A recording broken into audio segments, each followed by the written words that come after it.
Nevím jak vám, ale mně přišlo v tomto roce I Am Groot série 2 jako to nejzbytečnější pokračování seriálu. Dneska to nebude žádná recenze, ale budu vám tu říkat důvody, proč bych druhou sezónu I Am Groot úplně vyškrtnul ze seznamu fáze 5. Marvel roku 2022 udělal 25-minutovou minishow Já jsem Groot, která byla taková pódová a hlavně mířila na malé děti okolo věku 0 až 8 let. Jako Marvel experiment udělat nějakou trapnou, ale zábavnou minishow pro děti byl dobrý pokus. Jenže za mě celý ten seriál nedopadl nějak extra úžasně a já osobně jsem toho názoru, že jednou dobrý, ale už to stačilo a proto pro mě bylo extrémní překvapení, když jsem uviděl trailer na druhou řadu, což vůbec nechápu. Pro Marvel by přece nedával žádný smysl dělat takovýhle projekt, když hodnocení nedostala moc dobrý. A to i ty jsou za mě docela dost přepálený. A o Rotten Tomatoes se nemá ani cenu bavit. Jak sakra někdo může tomuto seriálu dát 9 z 10? Ale ta určitě hodnotí jenom nemocní lidi. I Am Groot dostal hodnocení 6 z 10 a tak nechápu, že Feige se rozhodl udělat i druhou sérii. Co musím na téhle sérii pochválit je CGI, který vypadá fakt dobře na tuhle show. A právě v tom mám i největší problém se seriálem. Celý seriál vám nedá žádnou hodnotu, prostě nic. A když máte ve vývoji tento seriál, tak není nutný ho dělat nebo ho dokonce dávat ven. Akorát si tak dáváte práci navíc a zbytečně investujete do projektu, který zase jako předchůdce bude mít hodnocení 6 z 10. Místo toho, aby CGI narvali do jiných budoucích filmových projektů, jako třeba novýho Kapitána, nebo i do minulých jako Wakanda Forever, a ještě takovýhle CGI, který nevypadá vůbec špatně, tak ho radši narvou do 60% 15-minutového seriálu, na který se instantně po zhlédnutí zapomene. Doslova já, který jsem mu to koukal před 3 minutama, si už marně vybavuju děj a obrázky. Tolik by těch důležitých MCU filmů a seriálů potřebovalo mnohem lepší vizuální efekty než má. Ale když je narvou do srajt, jako je pohádka o Grootovi, tak se nemůžu divit, že vypadají tak, jak vypadají. By the way, celý I Am Groot seriál je animovaný VFX efektama a to celých 24 minut a úplně celý. Představte si, kdyby těchto 24 minut VFX spotřebovali třeba v tom Wakanda Forever, který není celý animovaný. Jasně, výsledek by nevypadal jako v Avatarově, ale rozdíl bych 100% poznal, aspoň minimální. Zároveň peníze, které sem byly investovány, se mohly využít třeba u scénáře Ant-Mana 3, kde by si pronajmuli lepšího scénáristu, místo toho, aby v podstatě všechno dali Dieselovi za 5 vět v tomto seriálu. Vždyť to by se hodilo. Představte si Wakandu Forever s lepšíma efektama, než má teď, nebo Quantumaniu s o hodně funkčnějším scénářem. To je něco, co by tyto filmy potřebovaly jako sůl. Wakanda Forever je za mě film, který funguje skvěle. Má vynikající tempo, taky záporák a zároveň ho nezabili, takže taky plus. Jenže ten film ničí ty CGI efekty, který v cenný výsledku teda dost vadí očím. To stejný Ant-Man Quantumania. Dost dobrý vizuál, hudba, herci a tak dál. To všechno je na perfektní úrovni. Jenže celý problém má film se scénářem, který má v sobě všechno až na to dobrý. Celý třetí díl Ant-Mana je prostě uvnitř prázdný a o ničem. Prostě se tam něco stane a mně je to v podstatě ukradený. Kdyby ale nevznikla druhá série I Am Groot, tak buď to Disney dá peníze do MCU filmů či jiných budoucích filmů mimo MCU, který budou mít lepší scénář, vizuální efekty, herce a tak dál, anebo tou horší variantou prostě by si je nechali. It's not a liquid! It's a great many pieces of solid matter that form a hard floor-like surface! Což by se za mě stalo spíš, protože když jsou schopní se doslova hádat o 0,1% zisku, který chcou pro sebe a ne pro herce a scenáristy, tak si fakt myslím, že ta druhá varianta by byla o hodně pravděpodobnější. Za mě jsou peníze, co byly investovány do toho projektu Já jsem Groot, druhá série, úplně vyhozený do záchoda.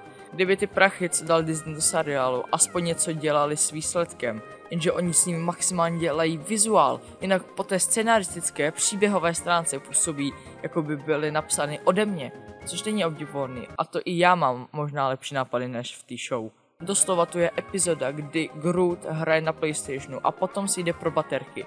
Najednou se mu zničil nic nasadní nos, kterým cítí věci, což je pro Groota úplně nový smysl, který vůbec neměl. Když se vrátí do pokoje, tak zjistí, že to u něj smrdí, jako byste nechali u sebe v pokoji asi 10 hoven 2 týdny. Zahlídne uklizecí stroj a potom se stane toto.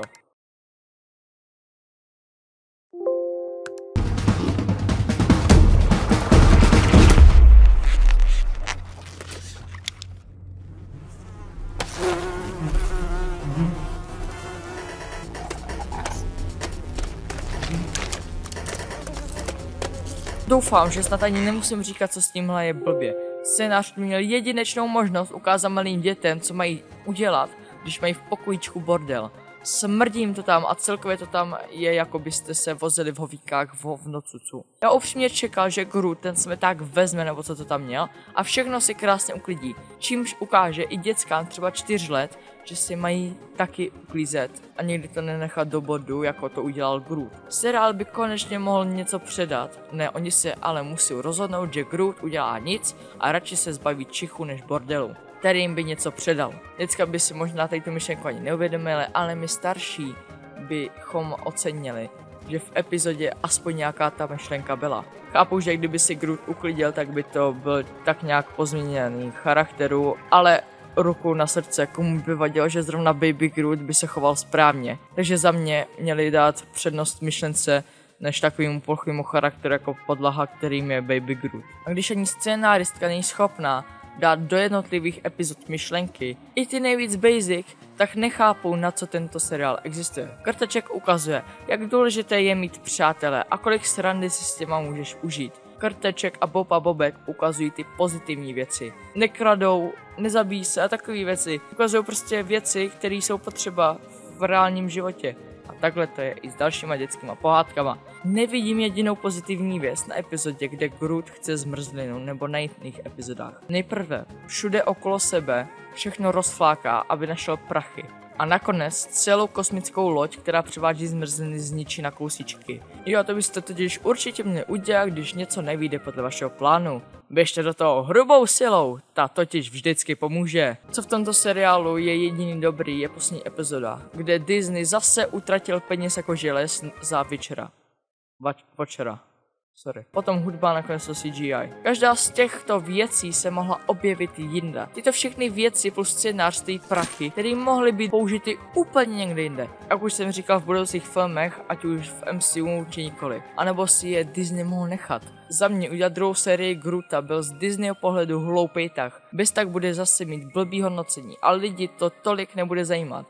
I když kdo ví, má to jenom 30 minut, což je na 5dílný seriál vlastně nic. A co mě zase překvapilo, je, že Marvel prej údajně potvrdil She-Hulk druhou sérii. Kdyby to tak bylo, tak už nemusím říkat, proč je to podle mě blbost. She-Hulk seriál má doslova rádo 1% populace, možná 0,5% populace. Takže samozřejmě zase vyhozený peníze, které se mohly dát do jiného projektu. Jediný rozdíl mezi druhou řadou Groota a She-Hulk je, že She-Hulk bude navazován na MCU projekty. Takže pokud budete chtít vidět nějaký MCU film, který navazuje na druhou sérii She-Hulk, tak máte to neštěstí, že ji budete muset vidět, nebo vyspoilerovat. V každém případě budete umírat cringem. Pokud ale Marvel chce napravit reputaci jejich MCU She-Hulk a je to ten hlavní důvod, proč druhá série vzniká, tak to potom jo. V tom vidím nějaký ten potenciál. Pokud ale série vzniká zase jenom kvůli zisku, tak jdi do prdele, Marvele. Ale jestli mám uvažovat podle svého instinktu, tak si musím vybrat variantu, ať jde Marvel do prdele. Což mě hrozně mrzí, protože chci věřit tý první, ale víte co?